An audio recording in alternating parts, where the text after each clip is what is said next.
आज आपको सिखाने के लिए क्या होता है स्टॉक मार्केट। प्रीवियस टॉपिक हम लोग डिस्कस कर चुके, क्या होता है SEBI एक्ट, सेबी एक्ट, इनका इंपॉर्टेंस क्या है।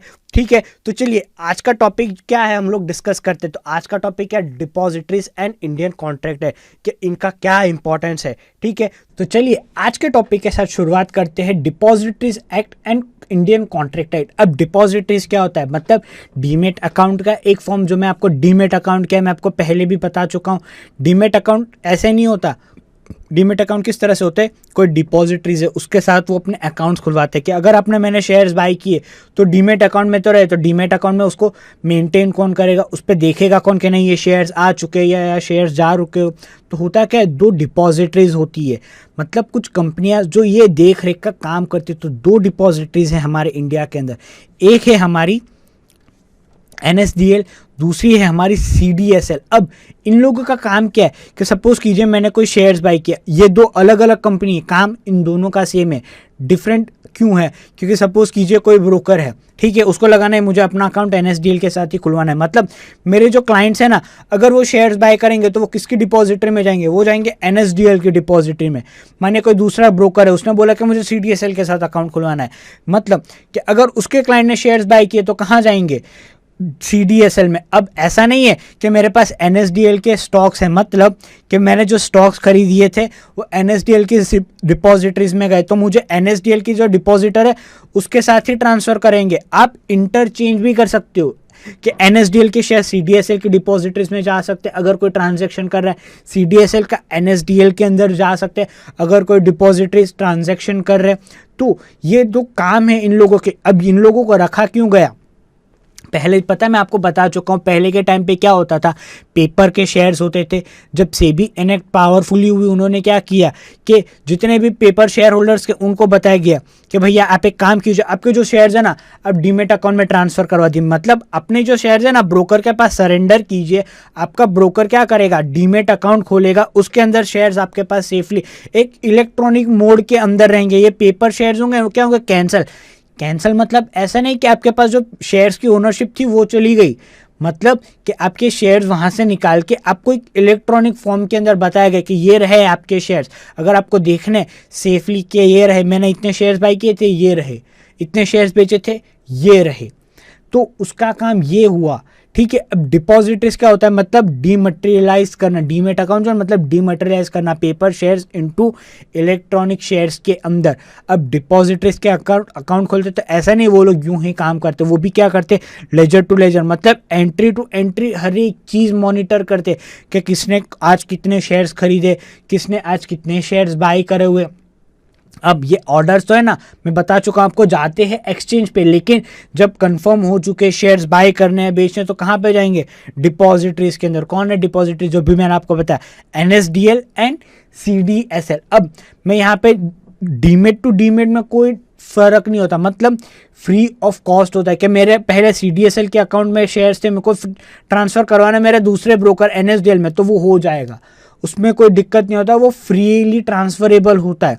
लेकिन अगर मैं डीमेट से बेच रहा हूँ एंड दूसरे डीमेट से खरीद रहा हूँ जिसका NSDL के साथ अकाउंट है, तो वहाँ पे आपको चार्ज लगेंगे। कौन से चार्ज लगेंगे कि डिपॉजिटरीज ने आपसे जो मेंटेन चार्ज रखे ना उसका, प्लस आपका जो ब्रोकर है जो आपसे चार्ज लेगा ना वही चार्ज लेने वाला, उससे ज़्यादा कोई चार्ज आपसे कोई ले ही नहीं सकता है। ठीक है, ये बातें आपको समझ में आ गई।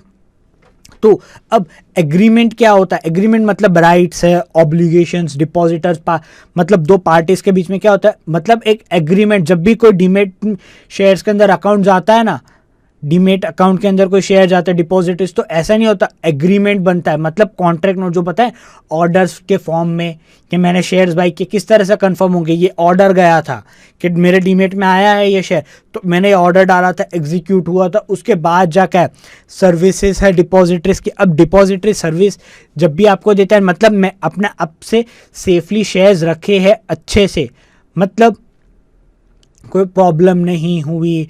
कि सिंपल वर्ड में जब भी आप बैंक अकाउंट खुलवाते हो तो ऐसा तो है नहीं बैंक वाले आपको फ्री में पैसे रखने देते हैं, वो क्या करेंगे आपसे एनुअल मेंटेनेंस चार्जेस लेंगे, SMS चार्जेस लेंगे, XY चार्जेस आपसे लेते हैं। तो डिपॉजिटरीज भी क्या होता है, जब भी आप उनके डिपॉजिटरी में शेयर्स रखते हो फिर बेचते हो ना, तब वो क्या करेगा, एक 20-30 रुपीज़ का एक स्टैंडर्ड पेमेंट लेगा जो वन टाइम होगा कि मैं चाहे मैं 1000 शेयर खरीदूँ, 10,000 या 1 शेयर खरीदूं, रखूंगा, वो टाइम पर ही मुझे वो चार्ज पे करना पड़ेगा। रजिस्ट्रेशन, ट्रांसफ़र फी, सरेंडर सर्टिफिकेट मतलब कि मानिए मेरा एक ब्रोकर था, उसका अकाउंट था NSDL के साथ, अब उसको ये है मतलब कि उसको अपना ट्रेडिंग मेंबर लाइसेंस कैंसिल करवाना है, तो उसको अपना सर्टिफिकेट मतलब जो अकाउंट डिपॉजिटरी के साथ खुलवाया था ना, उसको भी सरेंडर करना पड़ेगा कि भैया मेरा काम खत्म हो चुका है, मेरे शेयर्स है ना, आप मतलब मेरे शेयर्स, मेरे क्लाइंट्स किसी और ब्रोकर के साथ आप ट्रांसफ़र करिए। शायद वो CDSL के साथ ही होगा, शायद वो NSDL के साथ होगा, वो ब्रोकर टू ब्रोकर वेरीफाई होगा, ठीक है। अब दूसरा क्या होगा, securities in deposit and fungible form, मतलब वो रिप्लेसेबल नहीं है कि ऐसे ही कि मैंने डीमेट अकाउंट खोला, किसी ने हैक किया, तुरंत ही मेरे शेयर्स ले जाए, इस तरह की चीज़ें कभी नहीं हो सकती कि कोई ऐसे ही नहीं ले सकता। राइट ऑफ डिपॉजिट मतलब जो बेनिफिशियल, उसका जो ओनर है ना, उसी के पास होगा। अब ट्रांसफ़र हो सकते हैं, लेकिन किस तरह से, अगर आपका कोई फैमिली रिलेशन है तो ही आप शेयर टू शेयर ट्रांसफ़र कर सकते हो, या गिफ्ट करना है अपने लड़के को, लड़की को, वाइफ को, XYZ फैमिली रिलेशंस में आप ट्रांसफ़र कर सकते हो, लेकिन थर्ड पार्टी रिलेशंस में आप कभी ट्रांसफ़र नहीं कर पाओगे। प्लेज और हाइपोथेटिकेशन मतलब सपोज कीजिए मेरे पास 10 लाख रुपए थे, मैंने 10 लाख रुपए के सब अच्छे खासे क्वालिटी के कंपनीज के शेयर्स ले चुके, अब मेरे जो पैसे थे ना वो ख़त्म हो गए, मुझे ट्रेड करना है, तो अब मुझे क्या करना चाहिए। तो पता है गिरवी एक चीज़ होती है, पता है आप लोगों को, कि अगर मेरे पास कोई गोल्ड की चीज़ पड़ी हुई है, मुझे तुरंत कैश की ज़रूरत पड़ी, तो मैं कर क्या सकता हूँ, कोई सोनी होगा उसके पास जाऊँगा कि भैया मेरा ये 2 लाख का चेन है, आप लीजिए, मुझे सामने कुछ पैसा दे दीजिए। अब 2 लाख पूरे तो देगा नहीं आपको, वो क्या करेगा, 1.5 लाख देगा, 1,70,000 देगा, XYZ अमाउंट देगा। तो सेम आप क्या करोगे, अपने जो शेयर्स है ना वो ब्रोकर को दोगे, ठीक है। अब ब्रोकर क्या करेगा, वो शेयर्स ले लेगा और उसके बदले उधार में आपको पैसे देगा। अब 10 लाख के शेयर से ज़रूरी नहीं है 10 लाख रुपए मिलेंगे, शायद 8 लाख मिले, शायद 9 लाख मिले, शायद 5 लाख मिले, वो डिफ़र करता है। किस पे डिफ़र करता है, जो कंपनी के शेयर्स आपने बाय किए थे, कि अगर क्वालिटी अच्छी शेयर की कंपनी है ना, मजबूत है कंपनी, कोई खराब ट्रैक रिकॉर्ड नहीं, तो आपके लिए उसको पूरा मार्जिन मतलब प्लेज्ड मार्जिन प्रोवाइड करवाया जाएगा, ठीक है। ये कुछ होते हैं डिपॉजिटरीज के हमारे एक्ट। अब बात करते हैं इंडियन कॉन्ट्रैक्ट एक्ट। कॉन्ट्रैक्ट मतलब मैं आपको स्कैरा में बता चुका हूँ कि कॉन्ट्रैक्ट क्या होता है, स्टैंडर्ड कॉन्ट्रैक्ट मतलब जो 2 पार्टीज के बीच में बना हुआ है, एनफोर्सेबल बाय लॉ मतलब जिसके अंदर सही सिक्के अच्छे से हुए, लोगों ने वेरीफाई किया है, सेबी को पता है चीज़ें। स्टैंडर्ड कॉन्ट्रैक्ट क्या होता है, जो कोई बिजनेस एंटिटीज बना के रखी हुई है कि हमने हमारी कंपनी खोली है, हमारे ये company rules and regulation follow करते हैं, अगर आपको ये रूल्स एंड रेगुलेशन एक्सेप्ट है तो ही आप हमारी कंपनी के पास आएगा, अगर नहीं है एक्सेप्ट तो कोई बात नहीं। लेकिन जो स्टैंडर्ड है हमारी कंपनी फॉलो करती है वो आपको करनी ही पड़ेगी, उसके अंदर हम चेंजेस नहीं कर पाएंगे। दूसरे कौन होते हैं, एजेंसीज कॉन्ट्रैक्ट मतलब मेरी एक कंपनी है, मैंने कोई एक एजेंसी को अपॉइंट करे, मतलब मैंने लॉफुल एक्ट उसको दे के रखा है कि मेरे बिहाफ पे ये लोग काम करेंगे।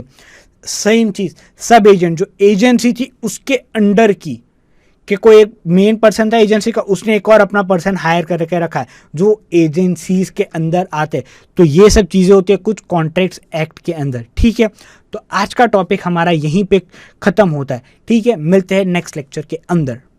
तो अगर आपको कोई भी डाउट हो, कोई भी सवाल हो, तो आप कर क्या सकते हो, नीचे गया डिस्कशन बॉक्स है, वहां पे कमेंट कीजिए, आपके सवाल हम तक पहुंचाइए। होगा क्या, कब कमेंट करेंगे, आपके साथ साथ बहुत सारे लोग होंगे जो कमेंट पढ़ेंगे, देखेंगे, उसको भी क्वेश्चन राइज होंगे, उसके दिमाग में भी अलग अलग चीज़ आएंगी। तो ये डिस्कशन बॉक्स पे अपने कमेंट पोस्ट करना बिल्कुल भी मत भूलिएगा। तो आप लोगों को पता चल ही चुका होगा क्या इंपॉर्टेंस है हमारे डिपॉजिटरीज एक्ट का, क्या इंपॉर्टेंस है इंडियन कॉन्ट्रैक्ट एक्ट का, ठीक है। तो नेक्स्ट टॉपिक क्या है हमारा, वो होगा इनकम टैक्स के। इनकम टैक्स का क्या इंपॉर्टेंट है, इनकम टैक्स क्यों भरना पड़ता है आप लोगों को इनकम टैक्स, ठीक है। चलिए मिलते हैं नेक्स्ट लेक्चर्स में।